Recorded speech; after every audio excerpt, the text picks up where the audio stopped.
તો આ તરફ સુરતમાં વિકાસ અધિકારીના બંગલા પાછળ વધુ પડતો સરકારી ખર્ચો કરવામાં આવ્યો છે, જેના કારણે તેઓ વિવાદમાં આવ્યા। કોરોના મહામારીમાં એક તરફ સરકાર દ્વારા તમામ ખર્ચાઓ ઉપર કાપ મૂકવામાં આવ્યો છે, જ્યારે બીજી તરફ વિકાસ અધિકારી દ્વારા તેના બંગલા પાછળ લાખો રૂપિયાનો ધુમાડો કરવામાં આવી રહ્યો છે। તો વિકાસ અધિકારી દ્વારા અત્યાર સુધીમાં કુલ 30,69,000નો ખર્ચો કરવામાં આવ્યો છે, જેમાં ફર્નિચર, ઇન્ટિરિયર કામગીરી, geyser, pressure pump, doorbell handle જેવી સુવિધા પાછળ સરકારી ખર્ચો કરવામાં આવ્યો, જેથી આ સમગ્ર મામલે જિલ્લા પંચાયતના કારોબારી સભ્ય દર્શન નાયકે વિકાસ અધિકારી ઉપર ગંભીર આક્ષેપો કર્યા છે।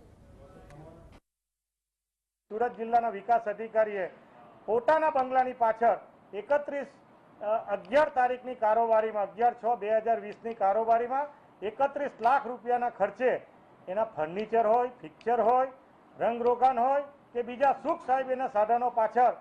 એમને પોતાની સત્તાનો દુરુપયોગ કરીને જિલ્લાની કારોબારી સમિતિને સાથે રાખીને જે રીતે સરકારી તંત્રનો દુરુપયોગ, સરકારી ફંડનો દુરુપયોગ કર્યો છે, આ સમગ્ર બાબતની ફરિયાદ ગુજરાતના લોકોને, ખાસ કરીને સુરત જિલ્લાના લોકોના હિતમાં માનનીય મુખ્યમંત્રીશ્રી હોય, મુખ્ય સચિવ હોય અને વિકાસ કમિશનરને ફરિયાદ કરીને આવા અધિકારી સામે પગલાં લેવા જોઈએ।